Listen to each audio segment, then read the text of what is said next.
इकडे तिकडे फोन आला की काय महाराजच्या लायब्ररीचे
विठ्ठल विठ्ठल विठ्ठल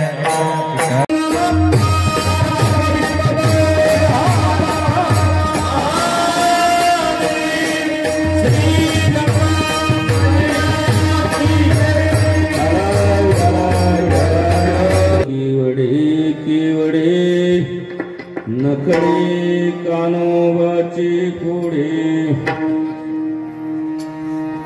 विश्वव्यापक कमळापती त्यासी गवडणी कडी घेती नवल केवडे केवडे नकळे कानोबाची कोडे पृथ्वी जेने तृप्त केली त्यासी यशोदा भोजन घाली नवल केवडे केवडे नकळे कानोबाची कुडे तुका मने नटधारी तुका मने नटधारी भोग भोगुणी ब्रह्मचारी नवल केवडे केवडे नकळे कानोबाची कोडी पांडुरंगा करो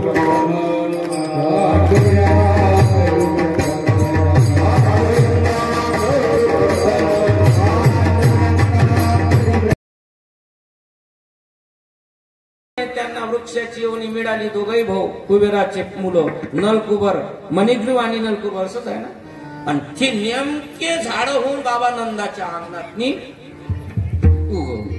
नारदानी त्यांच्यावरती कृपा होण्याकरता ते मग घाबरले लोक चुका करतात काय करण सांगता येत नाही महाराज म्हटल्यावर काय बोलून काही सांगता येत नाही प्रत्येक माणूस ज्ञानोबरायला नाही सोडलं लोकांनी तुकोबरायला नाही सोडलं नाथ महाराजाला नाही सोडलं बऱ्याच कीर्तनकारांनी नाथ महाराजावर 100 वेळा थोपला म्हणून तर मी काही नाथ महाराज नाही वाचून पाहिजे घरी तुम्ही असं काय आश्चर्य आहे बा अभंगाच्या दुसऱ्या कडव्यात धाव नवल केवडे केवडे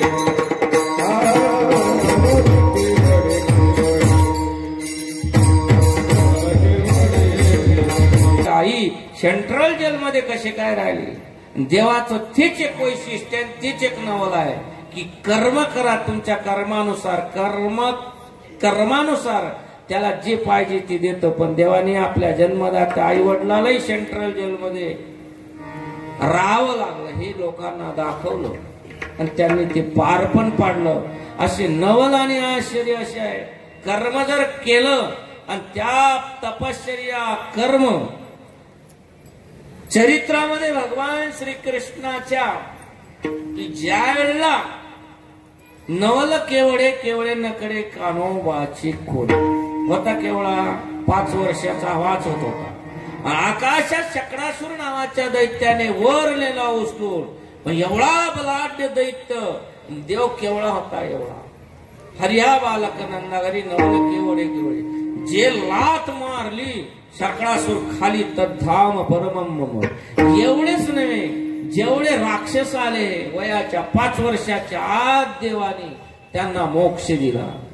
मारले नाही मोक्ष दिला असा देव उदाळ आहे नवल केवडे केवळे नकडे कान देवाचं कोडं पूर्ण नाही याच्यापेक्षा काय सांगावं जाऊ द्या ज्या सख्खी बहीण देवाची सख्खी बहीण कोण होतं मावशावर साधूचं ऋषी मुनीचं गुरुचं तसं नसते आपल्या जीवनात त्याग केला त्याच्यामुळे तुम्हाला शांती प्राप्त करून दिली आणि संसारात कितीही कमावा तुकोबाराच्या भाषेमध्ये त्यागा परते नाही शांती शांती परते नाही सुख शांती परते नाही सुख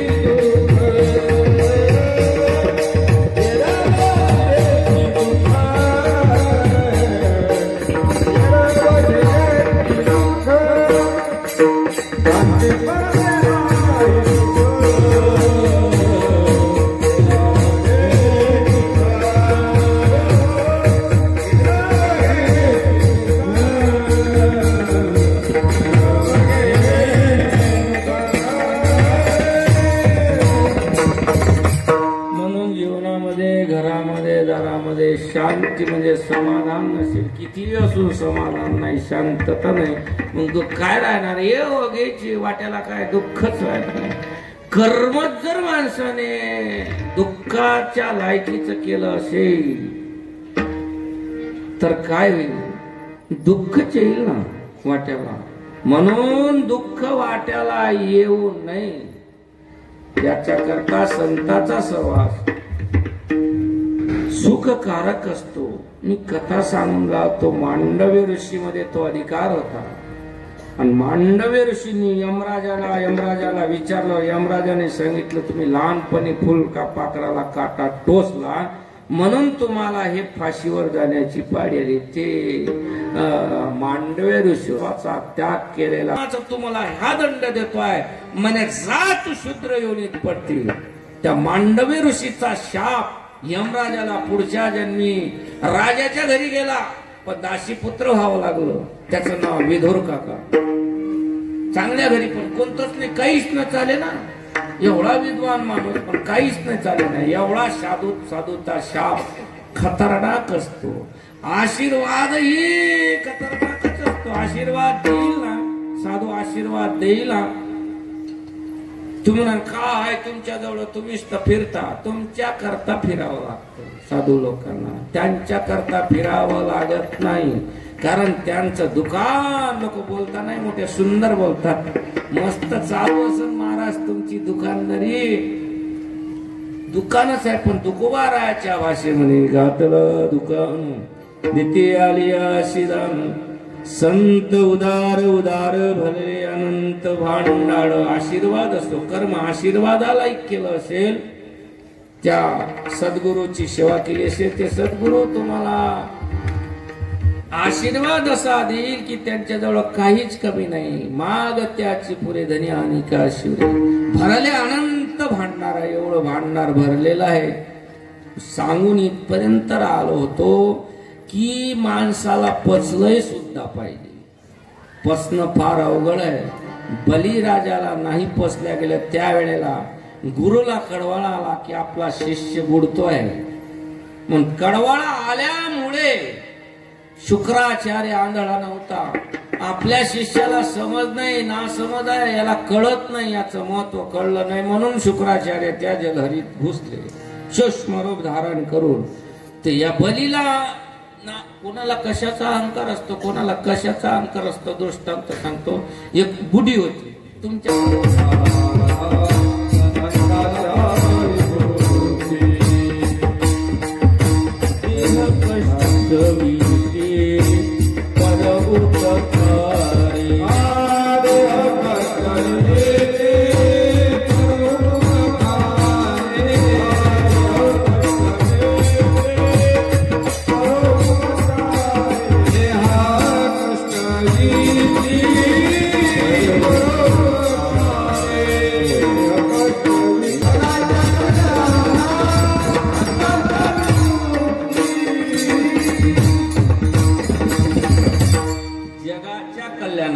लोकांचं कल्याण व्हावं, जगाचं कल्याण व्हावं, सर्वांचं कल्याण व्हावं याच्याकरता संत महात्म्याने देह कष्ट भीती परोपकार आहे. दुसऱ्याच्या उपकाराकरता आपला देह जिजवला नाही.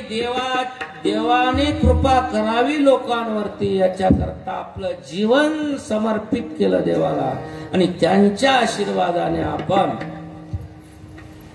आपला मनुष्य इहलोक मनुष्य जन्म सार्थकी लावतो.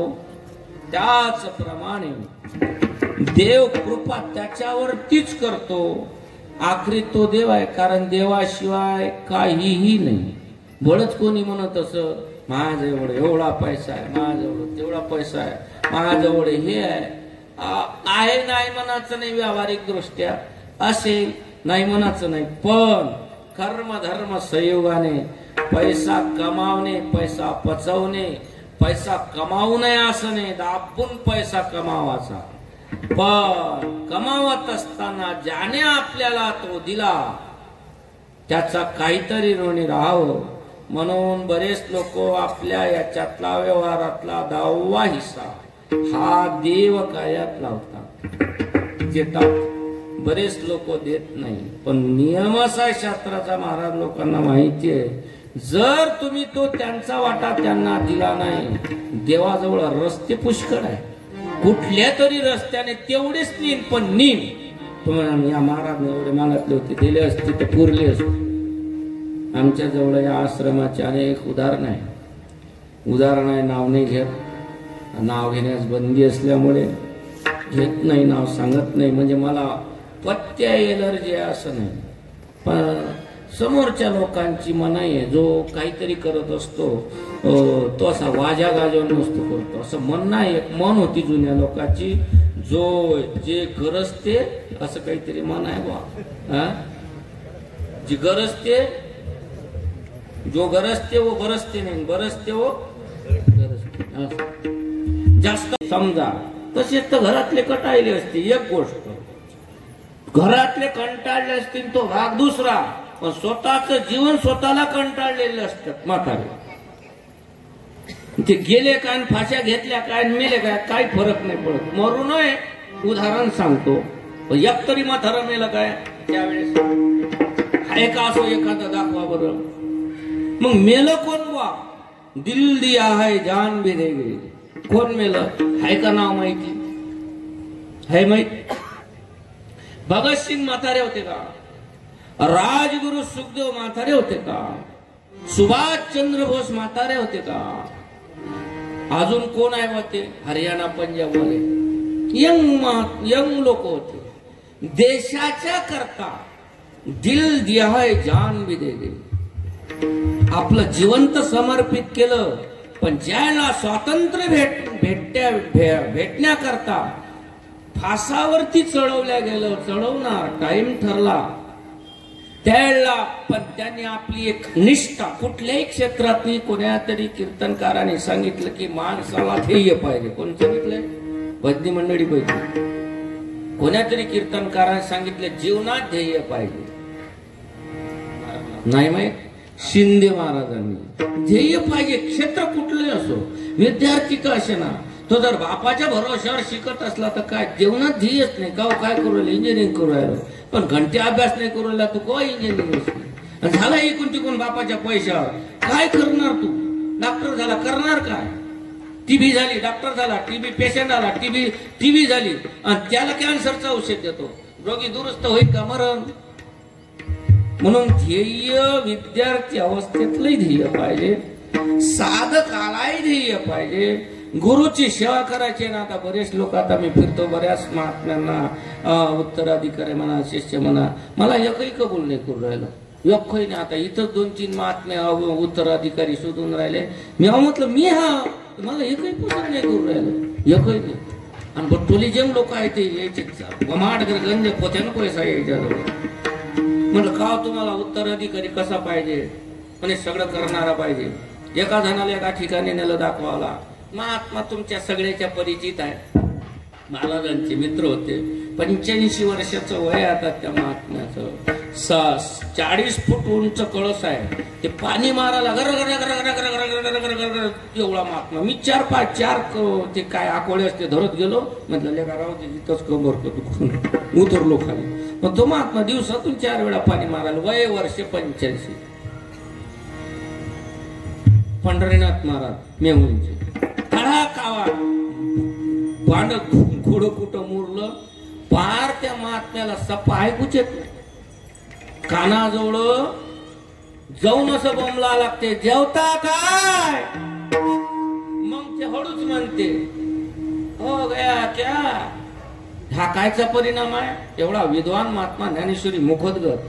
मनात जर आलं ना, झोपीतून मुसलमान कीर्तनात बोला, इच्छीच परिस्थिती. एवढा आवाज सुपर, आताही आवाज चांगला आहे. मग सवय बांडबोरी बऱ्याच भजनेली आहे, इच्छा नाही, तो भाग वेगळा आहे. बऱ्याच बांडबोरी सवय असेल, वाढव वाढव. अरे तुया धमक असेल तर टाळणं आवाज त्याने फेकून आवाजच नसेल. मी बऱ्याच ठिकाणी करतो, आवाज आला नेला 2 वेळा सांगत, त्याचा नाहीच बदलता आपला पावर खर्च करा, ताकद दाखवायची नाही म्हणायचं, त्याला पुढचा विचार करायचा, पण त्याला कशाला परेशान करायचं नाही. म्हणून तो महात्मा ते सवयी होती त्याला अशी बोंबलाची जवळजवळ पार बैरात जा. तुम्ही गाडीमध्ये नेहमी प्रवास करणारे पहा, जर काच उघडे ठेवून जर जास्त प्रवास केला हवा त्या लोकांना माहिती आहे 12 महिने प्रवास करते 100% तो माणूस लवकर बाहेर आवतो. एवढी हवा चालत असते त्या गाडीत. मी त्याच्यावर संशोधन केलं, वा हे महाराज लोक मोठे लोक पैशावाले आहे म्हणून हे सीट लावत असं म्हटलं गाडीत. पण मी त्याचा अभ्यास केला, म्हटलं साला यायचं बरोबर आहे, कारण हे तर आपले कान फुटून जायचे. म्हटलं बैरेवाची घोर हवा असते समृद्धी. सांगून हे आलो होतो की तिथे एका जणाला म्हटलं गड्या यांना माणूस पाहिजे, त्या माणसाशी बोलणं झालं, कागदपत्र दाखवले, असं दाखवलं, हा गडी बोले ना चालेल काहीच नाही, हो पाहू ना बघू ना. म्हणजे मग वापस आलो, म्हटलं सांगतो मी 15 दिवसात असा असा महात्मा पाहिजे सगळं. आता त्याच बरोबर त्या महात्म्यानं कवडीचं काही नसताना एवढं निर्माण केलं, तुला फुकट देईन का ते? फुकट देईन का? तसं देईन का? मग इथं का आहे, जमीन किती आहे, जमीन काय तेव्हा भोकांडी बांधून न्यायला पाहिजे का? तुला धमक असेल तर कमाव ना त्या महात्म्याच्या नावावर, तुला काहीच नाही करायला लागत. आता समजा या आपल्या बाबानं बसवलं, मला केलं उत्तराधिकारी रमेश आनंदजी बाबा, ते मला माहित आहे म्हणणार नाही, कबूल होणार नाही, पण सांगतो एक उदाहरण सांगायला, काय जीएसटी थोडी लागते. ते समजा बसवलं आणि त्यांनी जर कर्ज करून ठेवलं, आता तुम्हाला त्या पदावर उत्तराधिकारी काय त्याच्या नावावर कर्जही फेडल्या जाते आणि कर्ज फेडून तो आश्रम सुरळीत चालवले जाते. आपल्याला काहीच नाही करावं लागत, फक्त ही कला आहे, त्या कलेनं त्यांच्या आशीर्वादावर त्यांच्याच नावावर तो आश्रम चालतो. ही धमक नाही नवीन महाराज लोक आहेत. किती बँक बॅलन्स आहे, गंजी फाक्याचा बँक बॅलन्स त्याच्या नावावर.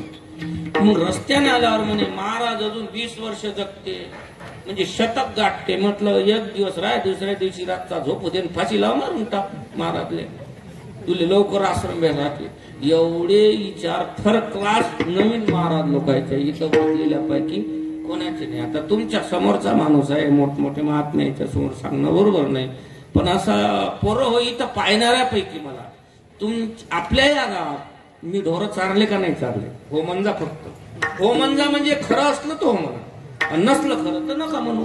ढोरं चारले का नाही चारले? इथं गाई चारल्या का नाही चारल्या? उपास आहे का? आवाज नाही, जेवली नाही का? म्हटलं गाई चारल्या का नाही चारल्या? बरं गाई चारताना मारही खाल्ला ना लोकांचा, खाल्ला का नाही खाल्ला? नाव सांगू का कोण मारलं होतं? सांगू? गेलं त्यावर त्याचे नेमके डोरे आले. त्यानं खोटं नाही बोलत मी, एवढ्याला तू त्याच्या 3 काड्या टाकल्या होत्या मायापाय. हे खोटं असं सण तुम्ही मंगेश वैश्यला विचार, पण ही मी महाराजले सांगितलं नाही का? म्हटलं हा आहे अडाणचोट माणूस, कुविचारी माणूस. कुविचारी नसतात त्यांना मारलं नसतं, आणि कुविचारी माणूस आहे हा. महाराज एक शब्द जरी बोलले, 1000 शब्द बोलले, फरक पडणार नाही. हा एवढं जरी बोलला तर आपल्यासाठी महाराजांची किती किंमत कमी होईल या नाही सांगितलं नाही. पण महाराज आंघोळ करत असताना मला एका पायरीवर लय लोक बसले होते, हापशून पाणी न्यायला लागले. ते एखाद्या बुड्याने विचारलं, म्हणे काहू, म्हणे काय झालं, म्हणे ते बैलाचं. म्हटलं काही नाही. मग त्याच्या गोष्टी झाल्या ते महाराजले ऐकू गेल्या. महाराजनं विचारलं, महाराज आंघोळ करायच्या एवढ्या शेल्यावर आहे, ते शेल्यावर उघडे बंग गेले त्याच्या घरी. नाव सांगू का? गणेश डॉक्टर मुळे. मग गायी करता मार पण खाल्ला, वखरही वाहिले, नागरही वाहिले. वाहिले का नाही वाहिले भाऊ? बऱ्याच लोकांना माहिती. पावसाळ्यात काय केलं नाही असा विषय नाही, एवढे कष्ट घ्यावे लागते. आणि घ्या सप्ताह सोहळ्याच्या निमित्ताने हा कार्यक्रम होता आहे. म्हणून वारकरी संप्रदायाच्या नियमाप्रमाणे की सप्ताहाची सांगता ही काल्याच्या कीर्तनाने होत असते. म्हणून काल्याच्या कीर्तनाकरता घेतलेला अभंग म्हणा, गवळण म्हणा, देहू निवासी संत श्रेष्ठ जगद्गुरु तुकोबारायांचा अभंग आहे. या अभंगावरती बोलण्यात तत्पूर्वी देवदेवतेला नमन करून ज्यांच्या कृपेने, ज्यांच्या आशीर्वादाने कीर्तन करतो असा परमपूज्य गुरुवर्य महाराजांना श्री साष्टांग प्रणाम करून नमामि सद्गुरुं शांतं सच्चिदानंद विग्रहं पूर्णब्रह्म परानंदं मीशमालंदी वल्लभं.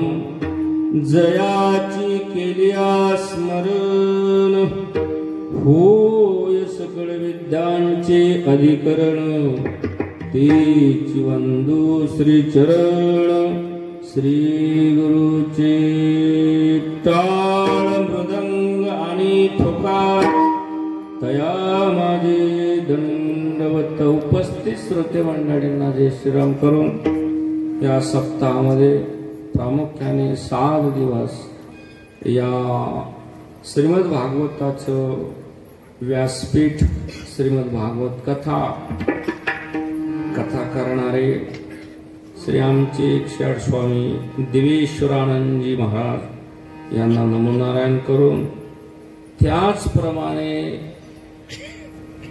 आमचे सगळ्यात मोठे गुरुबंधू ज्येष्ठ बंधू, इंग्रजी येत नाही त्याच्यामुळे सांगत नाही, श्रीमंत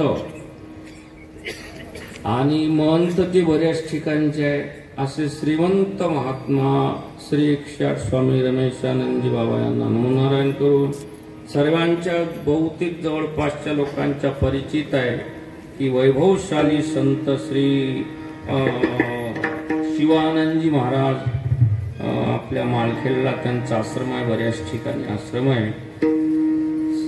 तर बराचसा होऊन गेलेला आहे. 12 वाजले का? 12ला 20 कमी आहे, म्हणजे 12 वाजले. 12 वाजलेले आहे. पाहू जसं जमलं तसं अतिशय धावत्या वेगात थोड्या वेळात या अभंगावरती बोलण्याचा प्रयत्न करतो. म्हणून 7 दिवसांमध्ये 7 कीर्तनकारांनी या ठिकाणी आपली सेवा दिली. ही जी भजनी मंडळी आहे सगळे तरुण लोक आहेत, हे सुद्धा 7 दिवस या ठिकाणी हरिपाठ, कीर्तन, काकडा आदी त्यांनी केलाय. 8 दिवस झाले, आज 8वा दिवस आहे. कीर्तन बदल झालेला आहे सगळ्या गोष्टीचा. आता माझ्या समोर महाराजांसोबत मी बऱ्याच ठिकाणी फिरलो होते. महाराजांची लोखंडी पेटी राहायची आणि कंजऱ्याच्या जवळ गेल्यावर त्या टाकीपासून तर कंजऱ्या गावात घुसेपर्यंत कमीत कमी अर्धा किलोमीटर एवढा लपसत जायचं. लुंगी सोडून बरं बऱ्याच ठिकाणी त्याला टिमटाल्याहून पैदल यायचे महाराज. रेल्वे गेट जवळ बरेच वेळा नांदगावून पैदल यायचे. गाड्याच नव्हत्या, रोडही तसेच होते. आता सगळ्या सुविधा झालेल्या आहे, सगळ्या बाजूने सुविधा झालेल्या आहे. त्या अवस्थेत तशा पद्धतीने महाराजांनी या गावाचं वैभव जे मध्ये स्टॉप झालेलं होतं, म्हणजे बंद नाही बरं, पद्धतीने गावकऱ्याच्या चालू होतं. मनोदास महाराज, रामेश्वर महाराजांच्या काळातलं, पण जे बंद पडलेलं होतं मंदिराची पुनश्च उभारणी, त्याच्यानंतर कार्यक्रम हे रामनवमीचे आता 2 झाले आणि ते महाराजांनी तेव्हापासून चालवले. लोकांना सत्मार्ग दाखवून श्रीमद भागवताचा प्रचार करून, कीर्तन करून पहिल्यांदा सांगितलं की रेंजच्या इथं येणारा सगळा जो हा मोठा समाज आहे, हे सगळे रेंजच्या बाहेरचे लोक होते. कारण त्याला वाईट वाटत नाही म्हणून सांगतो की त्यापैकी आमचं किरजवळ गाव आहे. या संतांना, गुरुला समाजाविषयी कळवळा होता, जिव्हाळा होता. म्हणून समाजाला त्यांनी या लेवलला, या लाईनला आणून ठेवलं. तुम्हाला त्यांना काय गरज होती बा एवढा कळवळा करायची, तर तुकोबाराच्या ठिकाणी वर्णन आहे. बुडता हि जनन देखवे डोळा, मनोनी कळवळा मनोनी कळवळा येता, मनोनी कळवळा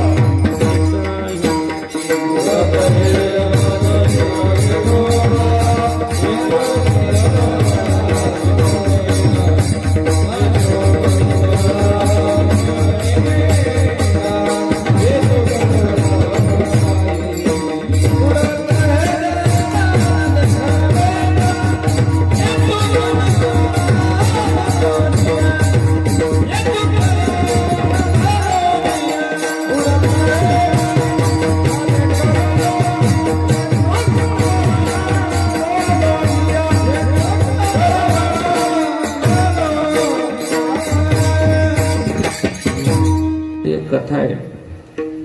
ज्याला माणूस कुठेतरी असा मोठा होतो, मोठा झाल्यावर सगळं विसरतो, त्यावेळेला अपेक्षा पुष्कळ असतात लोकांना आणि ती अपेक्षा पूर्ण गुरु कृपेने पूर्ण होतात. गुरु कृपालो कृपया वदयित विश्वेश पादांबुज दीर्घ नौका भवसागर